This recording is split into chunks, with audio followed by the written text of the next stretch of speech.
What do you get when you combine trauma, feminine rage, and desperation? Well, you get She's a Lamb by Meredith Hambrock.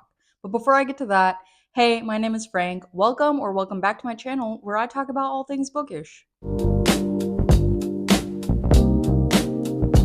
So before we begin, I'll give the usual disclaimer. This review is just a reflection of my own opinions, and it does contain major spoilers. So I'm just gonna throw up the synopsis of the book right here, and you can pause to read if you'd like, in case you need a refresher about what this book is about. And let me go ahead and take this time to also give some trigger warnings about violence, sexual assault, stalking, and other things of that nature. If these are things that are upsetting for you, then you might not want to watch this video. So obviously, this book has garnered a lot of praise. If you go ahead and look at Goodreads, it has a pretty good rating, 3 point something stars. I consider that a good rating. Unfortunately, there were some people that did not enjoy this book for various reasons, but it was surprising to me to see this particular person thought that the character lacked dimension and that there needed to be less misogyny. In a book about misogyny and how it affected this character to the point where she wanted to pigeonhole herself to being single dimensional and wanting to be nothing but a happy go lucky sunshiny person. So I thought that was a bit of an interesting critique. And by interesting, I mean that I felt like this person completely missed the entire premise of what this book was about. But everybody's entitled to their opinion. And obviously, that's how this person felt. So let's get into how I feel. So when we open up to our main character, Jessamine Saint Germain, she is in a closet, I believe, at work, where she is going into this fantasy about winning this Best Actress in a Musical Tony Award, and she has brought her dad, and the paparazzi is loving her, and everything is so awesome and so great. And in this moment, I'm hooked. This is literally the opening scene. I am already intrigued by this character, by the way that she talks. My personal interpretation was like blonde, bimbo-y valley girl type. And that was something that I do feel like this character was trying to like portray a lot to herself and to other people throughout the book. I'll get more into that. But I was really intrigued. And then, boop, her boss, Marge, knocks on the door, is like, Jess, get out here. The show's about to begin. So you're like, okay, she's in the show. Nope. She is an usher at this local theater company in Vancouver, Canada. And right off the bat, I'm loving the name Marge. I don't know any people named Marge in real life. So my instant thought of Marge is like a giant muscle mommy, like red-headed butch lesbian. Later on in the book, one of the characters does mention that he thinks she has a girlfriend. So I thought that was kind of funny. But anyway, so Jess is going up and down the aisle. She's doing her thing. In the meantime, she's having this internal monologue about, day in and day out, she's forced to watch all of these actors be terrible at their job and they have no depth. But at the end of the day, it's not really their fault because the director of the show is just so bad at his job. And then she starts talking about how the director of this play or musical, whatever it is, every night before the show, he stands in the lobby, a complete nervous wreck, and he just pukes in the trash can in the middle of the lobby every single night. And while she's monologuing about this, while she's talking about this in her mind, I'm thinking to myself, I'm like, ew, like how fucking rude is that? That's disgusting. How dare this man, like if you know that you're going to be sick every night before the show because you're nervous, go to the bathroom like a freaking normal person. And literally as I'm thinking this, Jess talks about, she's like, you know what? That's just like a man. Honestly, that's so disgusting. It's so disrespectful.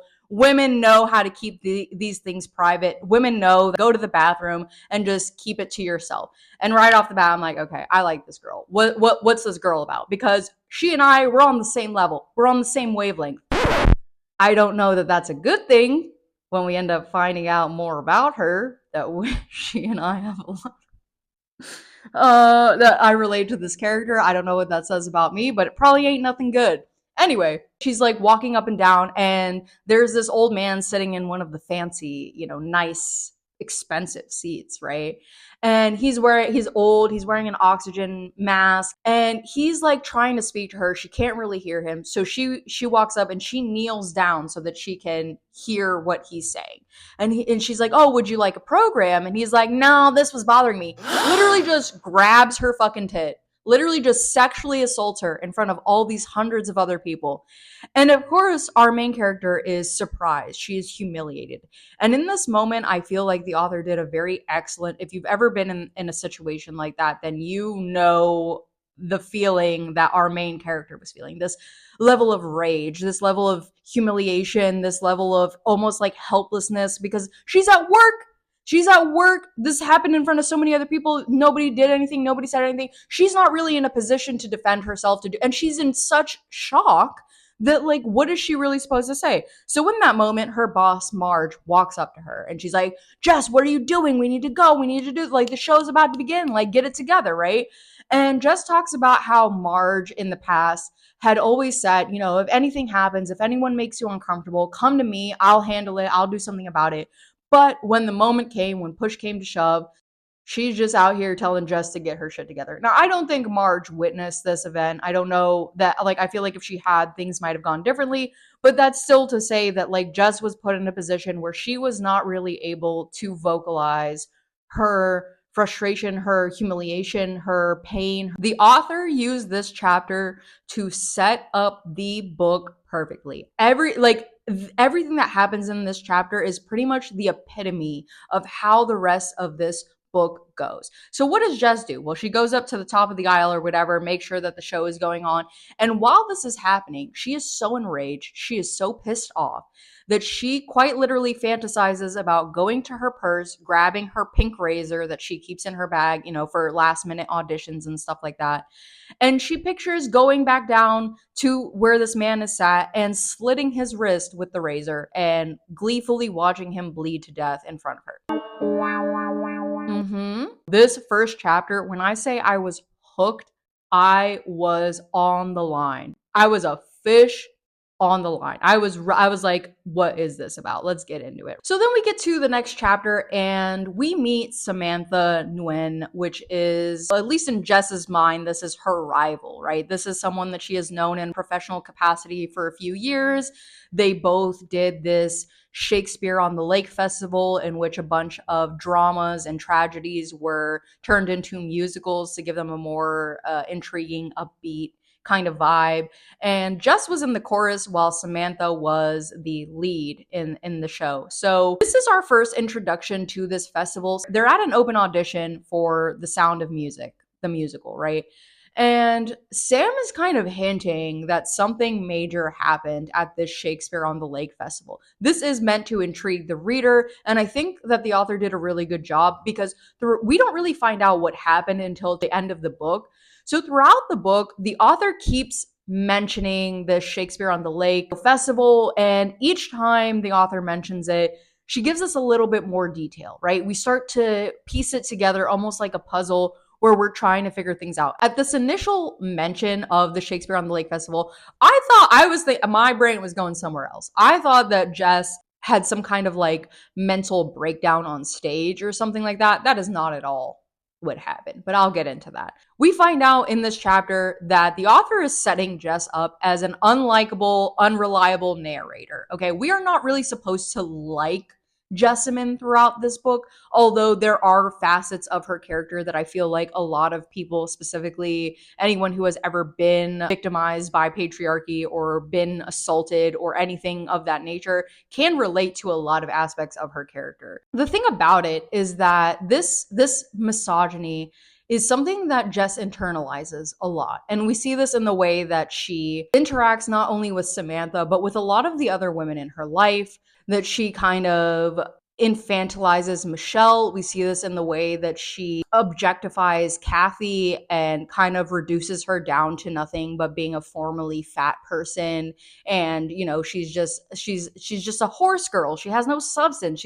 The way that Jess projects a lot of her own feelings about herself and her shame onto these other female characters is really interesting to witness, especially when you consider how much she positions herself to Like, her relationship to a lot of the men in this book is her not really, she doesn't really have any respect for them. She does not really think very highly of them, yet she uses them to push and project herself and her position in life forward, right? She's forced to rely on people like Vishal, who is her sugar daddy, right? To finance her life because her father cut her off after he found out that she dropped out of theater school, in which he never really believed in her in the first place, according to Jess, right?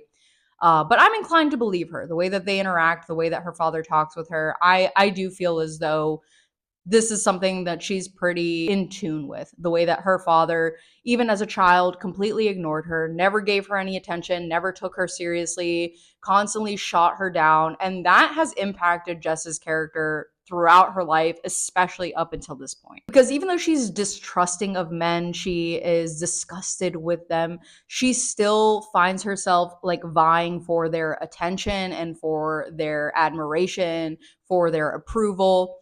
And it is really just a testament to what this book is about, which is essentially how misogyny, both systemic and personal, has victimized and penetrated this poor woman's psyche to the point where she's experiencing genuine breaks in reality and is pushing her to commit violent acts in order to seek that approval that she never had in her life. We find out, obviously, Samantha gets the lead in The Sound of Music. This production is being put on by the theater company that Jess works at. And Michelle, who is like kind of like the showrunner for this particular show, but she's also the artistic director for the entire theater company. Okay. So Michelle calls Jess into her office and is like, "Hey girl, since there are going to be a lot of kids in this production, like, would you mind basically being their nanny?" Like, she literally wants her to be a child minder, is the term that is used in this book. And obviously, Jess, who she genuinely thought she was being called into Michelle's office to be offered the part, but when she finds out that is there for pickup and drop off and like is babysitting them all day through rehearsals, that's essentially what she's getting hired on for. She freaks out in her mind. She is like upset by this. Okay. So she goes to her voice coach, Renee, and Renee is like, "Girl, look at this as an opportunity."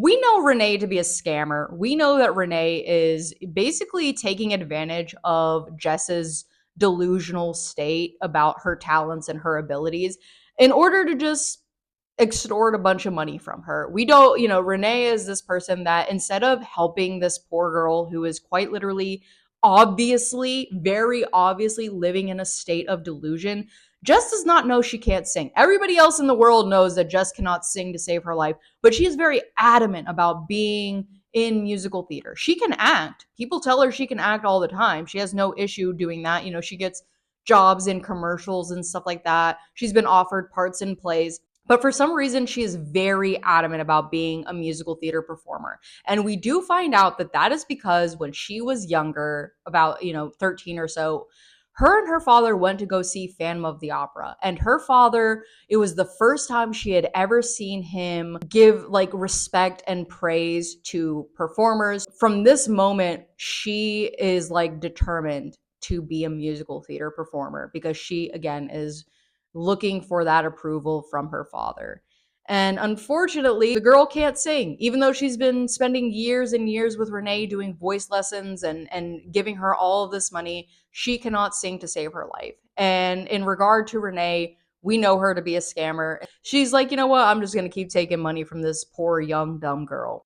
Now, pretty early on in the book, we also learn of Vishal, like I mentioned, who is her real estate mogul, super rich boyfriend. And then we learn about Anton, who is her other boyfriend, who used to be a stalker, a violent stalker. He used to harass her. He used to follow her everywhere. He used to throw things at her. He used to threaten to kill her. And when she tried to report him to the police, they basically did that thing that police tend to do when they don't give a shit, which is pretty often. And it's that, well, he hasn't physically hurt you. He hasn't actually done anything. So we're not really able to do anything about it. If you want, we can like go talk to him for you. And Jess is like talking about, because this is something that happened in the past, right? They're currently dating, but in the past, she was like, yeah, and what the fuck is that going to do? She's like, so this violent, crazy man who has flicked lit cigarettes at me, who has harassed me, who has stalked me, who has threatened to kill me, you don't think he's gonna get pissed off that I went to the police and reported his ass? You don't think he's gonna fucking react very poorly to that? So she thinks to herself, she's like, you know what? If nobody's gonna help me, and if I'm gonna be put in this position where I have to protect myself, then I'm gonna do what needs to be done. And I'm gonna turn this stalker into my first fan. And that's what she does. She establishes a relationship with him in which she kind of uses his praise, his adoration for her to her advantage. And by her giving him this attention and him giving her his attention, they kind of like feed each other's delusions. Throughout the book, in their relationship, they just kind of like vibe off each other in that delusional, manic way. So outside of Vishal and Anton, her two boyfriends, we're also introduced to Rudy, who is a bartender that works at the theater company that Jess also works at. And we find out that he's all flirty and all this other stuff. And just throughout this point in time, she's considering to herself, she's like, well, he's cute, I guess, if he didn't have such a shitty personality. And you know what? I'm gonna give Jess some credit here because she clocked that motherfucker. I was out here thinking like, oh, come on, girl. Like, he can't be that bad. Nah, dude was a dick. He was your stereotypical nice guy. You know what I'm saying? But throughout this book, Jess kind of uses his admiration for her. You can clearly tell that he's interested. She knows that he's interested. And so she kind of like uses him to get information about rehearsals because, again, she is babysitting the kids in a different rehearsal space, whereas he is part of the chorus. He's part of the, background cast, right? So he still is in the production. He still witnesses a lot of what happens during rehearsals and whatnot. So she uses him to kind of like get information out of him and all this other stuff. They go out for drinks a few times. As this book goes on, Jess is becoming more and more desperate. She is flip-flopping back and forth between just like feeling like it's never going to happen. She's never going to succeed to she's the best thing. She's sparkly, she's glittery, she's sunshine, she's happiness incarnate. And she kind of like pigeonholes herself to this very flat, one-dimensional version of herself. She is incapable of processing all of the trauma that she has experienced. Now, throughout this book, we bear witness in both in the moment and through her flashbacks to multiple occasions where this woman is sexually assaulted, is violently raped. And in these moments, because we are in her psyche, this is first person point of view. So we are experiencing this roller coaster of her being lucid to her being delusional to going back and forth again in moments of clarity to moments of having complete entire blocks of time just blacked out, have no memory of doing heinous, horrible shit. So, with all that being said, we're witnessing her constantly going from having breaks in reality to being present in the moment and trying to kind of like wedge herself into the position of being the lead for this musical, right? So Renee tells her to basically take this position as a babysitter and use it as an opportunity to become the unofficial understudy. Okay. Now, whether or not Renee means this in the way that, because again, Jess is an unreliable narrator. We don't know if Renee actually said it to her in this creepy way that she's interpreting it, that she's seeing it. But we do know that, like, to some extent, Jess has deluded herself into believing that Michelle has hired her on as the unofficial understudy and that she's just using this position as a babysitter to kind of like keep her close to the cast and learn the lines, learn the blocking and all of this in order to eventually become the lead, right? She's convinced that Michelle just doesn't want to hurt Sam's feelings. So throughout the book, like I said, we get pieces of the puzzle of what happened at Shakespeare on the Lake. And what happened was that this man, this director, this man in power decided to take advantage of young, beautiful girls who lacked talent, we'll say, and put them in this production in order to essentially abuse his position of power and rape these women. And that's what he did. And we find out that that's what happened because one day after rehearsal or whatever it is, when Rudy and Jess go out to have a drink, and Rudy tells Jess, he's like, I know what happened. Sam told me what happened at the Shakespeare on the Lake. And I'm so sorry. That's so terrible. That's so shitty. He's like playing this nice guy. But as he's doing this, he's literally running his hand up her thigh to the inside of her thigh. And we're all thinking like, oh, Rudy is the scumbag that Jess clocked a fucking mile ago, right? Like Jess saw this from far away. And this is part of my thing with Jess's character, is that while we know that she is an unreliable narrator, we know that she is delusional, we know that she's having breaks in reality, I did not doubt for a single second in this book that all of the shitty, terrible things with these other men ever happened. Like, I don't doubt it in my mind for 1 second. I believe her fully that Vishal was using her as a fucking arm candy sex doll, in exchange for money and all this stuff. I believe that Anton was stalking her, that he was crazy, that he was violent, that he was all this stuff. I believe that Rudy was preying on her after he discovered that Jess had been a victim of rape. He literally tries to position himself in order to take advantage of that situation because he thinks she is just some traumatized, broken woman that he can pretty much take advantage of. I believe everything about it. Despite the fact that we know Jess to be an unreliable narrator, I have no reason to believe that she is lying about this because this is what affects her mental state so thoroughly, so deeply. She is literally unable to process all of this rage, all of this trauma, and she tries to quite literally condense herself down to nothing but a happy, go lucky, flat, one-dimensional, sparkly, glittery girl. Like that's all she wants to be, and she does not want to embrace all of these other facets and dimensions of herself, of her character. Not only that, but she's also being taken advantage by Renee, who is feeding into her delusions instead of telling her straight up, girl, we've done all we can do. Unfortunately, you cannot sing, right? Nobody, like, throughout the book, the only person that really tells her this early enough on is the little girl, Lily, I think her name is, who's part of the cast. She's the one who's like, hey, you're kind of flat. And Jess is like, nah, I'm not. And the little girl's like, okay, yeah, no, you're fine. It's good. This little girl's like, all right, girl, whatever. You do your thing, whatever. So throughout this book, I felt as though the author did a really amazing job kind of showing us the fact that Jess herself does not want to be multidimensional. Now, here's my thing about, because obviously Jess ends up, it's alluded to that she murders Samantha.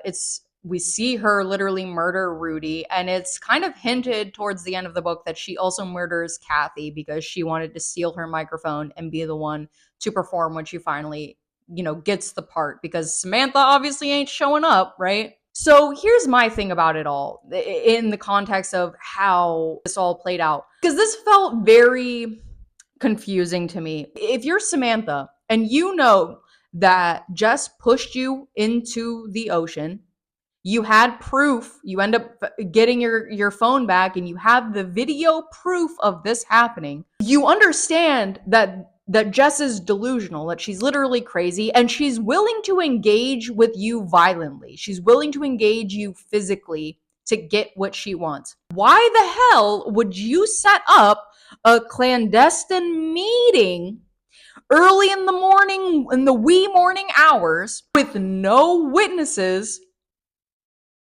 to confront a psychotic, delusional, violent person?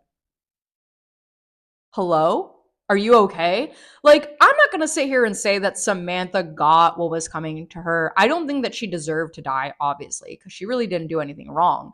But at the same time, I can't help but think to myself, like, did you think it was a good idea to confront a violent, delusional person who has already physically harmed you in a secret meeting place? with nobody knowing where you were going. When you had video, all Sam had to do, she had her phone. She had the video showing that Jess was the one that did indeed push her into the wharf and was going to let her drown and die. Sam, just send the video to Michelle. Just send the video to the police. Like, why are you even bothering meeting up with Jess to confront her about this? Because, like, at the end of the day, Sam just wanted Jess to admit that she was crazy. And Jess was like, girl, we're too far in it now. We're toward the end of the book. Jess ain't gonna do that. Why would you? So that was like my only beef, where I was like, that seems, not that it's implausible or like super unrealistic. I'm sure there are people that are dumb enough to do something like that. But personally, I was very confused as to why Samantha would choose to confront Jessamine in a secluded location after she knew that she was crazy and would engage her physically. So that was confusing to me. As far as Rudy's death goes, that motherfucker got everything that was coming to him. Because if you're willing to, first of all, she asked him to stop. They were making out, they were hooking up, and she was uncomfortable to begin with. But she was doing it because she didn't want him to rat her out, because he kind of basically figured out that she was the one to kill Samantha, or that she did something to her, right? He doesn't know exactly what happened. My thing is this, right? They go downstairs, they're in a kitchen. He now has this thing over her, right? He can take her to the police, he can go report her, he can do this. He has this position of power. And what does he choose to do? He chooses to take advantage of this poor, unstable, traumatized woman. And he tries to force himself on her. And she kept saying no, right? He has her up on a counter, he's making out, he's trying to like stick his tongue in her ear or whatever it is. It's pretty graphic and gross. And she's saying, stop, please, no, wait, hold on, stop, wait a minute, wait a minute. And he doesn't. So what does she do? She grabs a knife behind her, because again, they're on a kitchen counter. And she stabs him right in the neck. And I said, you go, girl. I said, yup, that's exactly how that is supposed to go. Rolls up his body in a carpet, dumps him in a dumpster. And the whole time she's thinking to herself how excited she is that she has been finally given the lead for this musical, because Samantha is missing. Samantha's been missing all day. So from Jess's perspective, she's like, oh yeah, hell yes. Like, I'm going to be the lead. She's rolling up the body. She's cleaning up the blood. She is stoked. And I'm like, all right, I ain't mad at it. I don't give a shit. Like, you go, girl. That was my first thought. When she stabbed him in the neck, I was like, hell yes. Love to see it. Later on, though, when she kills Kathy, or again, it's alluded to, we don't know exactly what she did. We know that she takes her outside and then she comes back in and she's alone. And this is after she's already killed 2 people. So we're not really like, I don't see why she wouldn't have killed Kathy, or at the very least, like knocked her out or something, right? And that I was like, eh. But again, we're dealing with a delusional psychotic person who is like think of that scene in Pearl where she's like, I'm a star. Oh, I'm a star. Please, I'm a star. I'm sorry, it's too much. That's basically the energy that Jess is giving in this book the whole time. So we finally get to the end of the book. And after all that she's been through, after this roller coaster of questioning whether she really has what it takes to make it, and then deluding herself into believing that she does, she goes on stage and she performs with her own vocals. And the sound that comes out of the speaker, she's like, who the fuck is that? Who is singing right now? Because I know it ain't me. So she starts deluding herself into thinking that there are people that are fucking with her mic, messing with the sound or whatever, trying to make her sound bad on purpose. She still cannot grasp the reality that she cannot sing for shit. Okay. Eventually, she starts breaking down on stage, literally starts having an actual meltdown. The police break into the theater, tell everybody to freeze, tell everybody to hold it. She's panicking for real now. So what does she do? She grabs some scissors from one of the stagehand's pockets and grabs a little girl and holds the scissors to her throat and is like, nobody come near me. Doing what crazy people do. And of course, Renee uses this opportunity because throughout this book, Renee has created this almost like cult-like devotion in Jessamine. She has persuaded her to almost like worship the ground that she walks on. And there is a scene where Jess realizes they have this huge falling out, and Jess realizes that Renee is a fraud. Renee has been lying to her. Renee has been taking thousands and thousands and thousands of dollars from her for years, and that she doesn't actually have a Tony Award, that it's all fake, that everything in her life was fake, and that she was just committing a fraud. So they have a huge falling out, but eventually they kind of like right before the show, they make up, they hug, they have this long embrace, and Jess goes back into being delusional about this woman. So while she's holding the scissors to this little girl's throat, Renee uses this opportunity to use her sway, use her power over Jess to kind of like get her to calm down. Now, this was something that I thought was very interesting because out of all of the years that Renee had the opportunity to help this poor woman who was clearly, visibly showing signs of having psychotic delusions about herself, about her reality, about her situation, Renee did not, and even if it wasn't happening for years, towards the end, when Jess literally comes to her house and physically assaults her, when they have this falling out, Renee had the opportunity to do something for this poor girl and to help her, to get her the help that she needed, but instead, she just sends her on her way. So Renee's character didn't really like her at all, but again, this was such a complicated situation, right? And so Renee gets her to calm down. Jess kind of, she like comes back to reality for a moment, drops the scissors, and like is like, oh my God, Renee, yes, I love her. Yes, she's so great.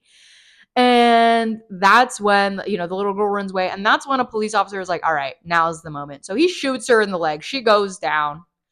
Another police officer comes up, puts her in cuffs, arrests her, is digging his knee into her spine. She is physically in pain and she is unwell.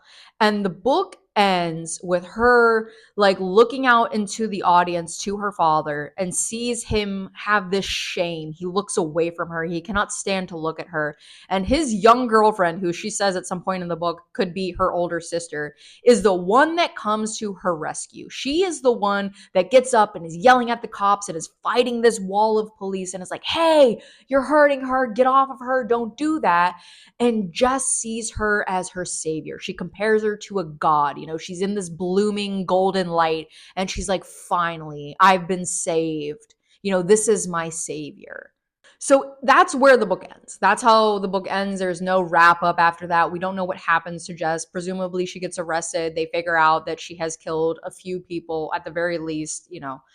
And with this, we kind of see that the whole time she has been victimized by all of these men, by her father ignoring her her whole life, never giving her attention, telling her that she's a failure, telling her that she's never going to make it, cutting her off financially, despite the fact that he was a multi millionaire. He was rich as shit. It's alluded to that he was so rich that she wasn't supposed to tell people what he did for work because then she would have been likely to be kidnapped for ransom. Like she was like that kind of rich, okay?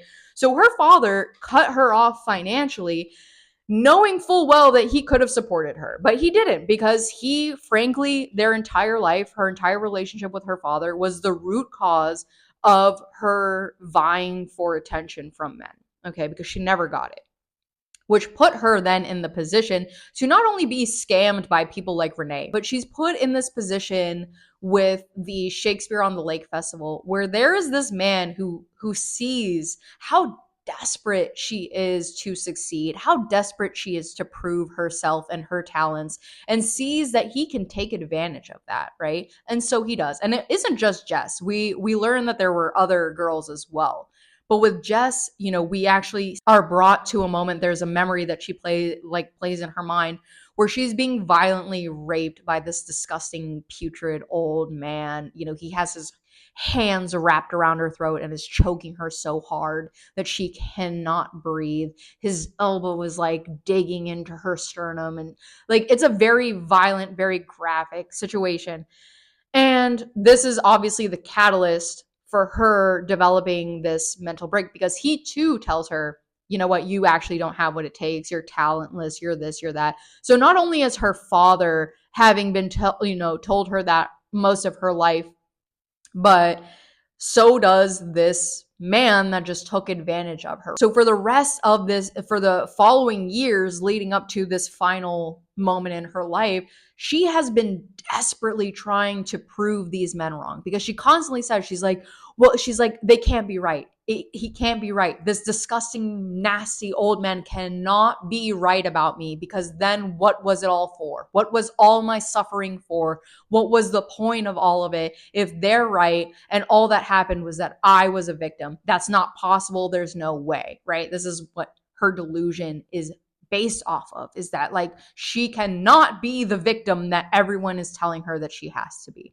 So there's that. And then we learn about that other old man who took her up to that cabin and got her drunk and tried to pressure her into doing anal, and she was like not about it. So she stole his car, went back, dropped his keys off at his apartment concierge, and never spoke to him again. We see this again with Vishal, where they have a very shallow relationship, and it is, you know, like in exchange for her being this beautiful blonde arm candy that he gets to have sex with, he finances her life. And that is pretty much an unspoken agreement that happens between them until he decides that he wants more.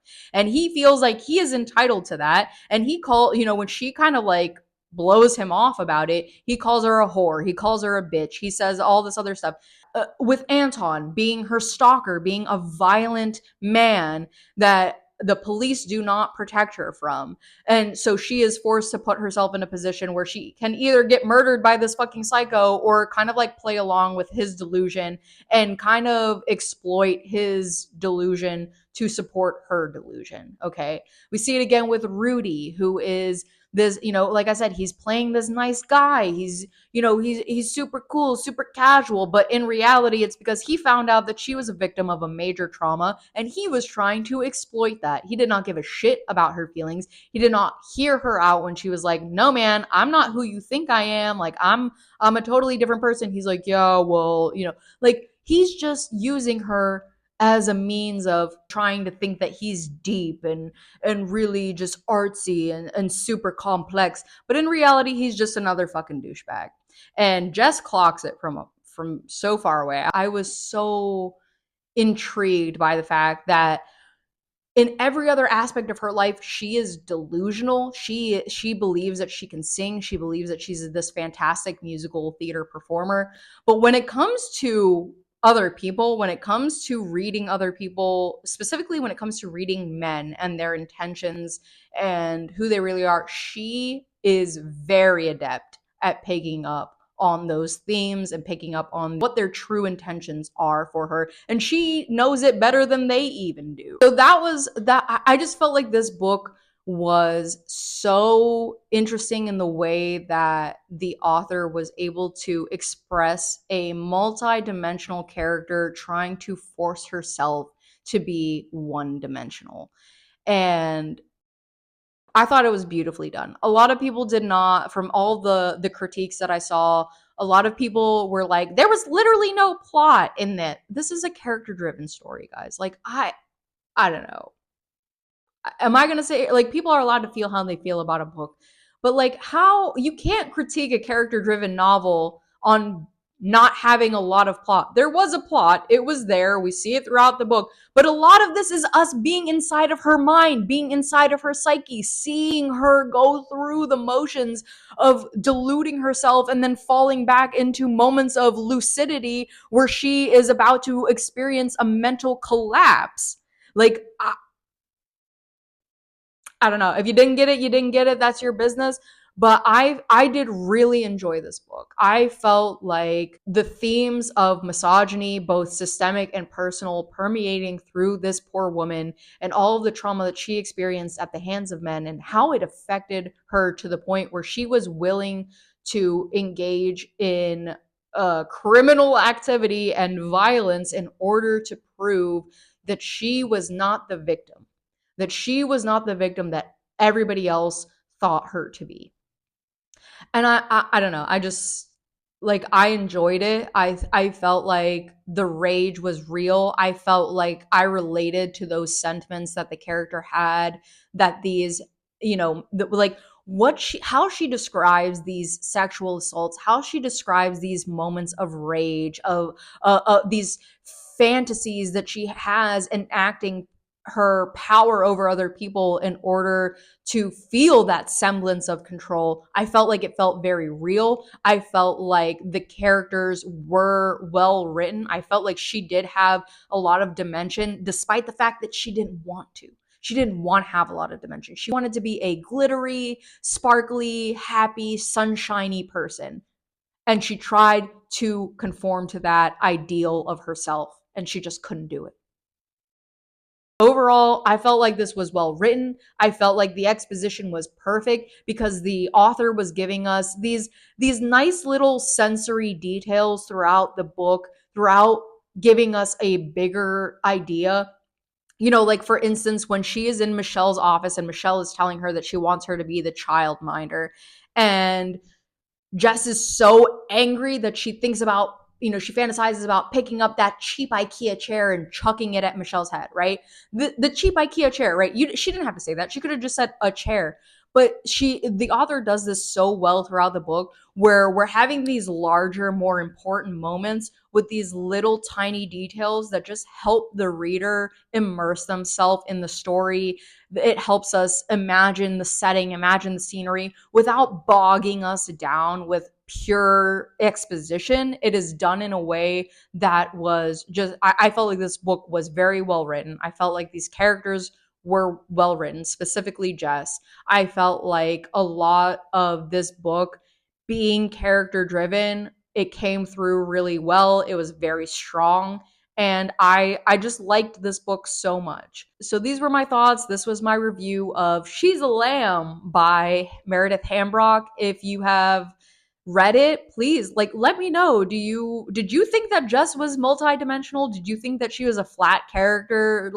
What were your thoughts about this book? Let me know in the comments because I would love to hear it. Yeah, until next time, guys.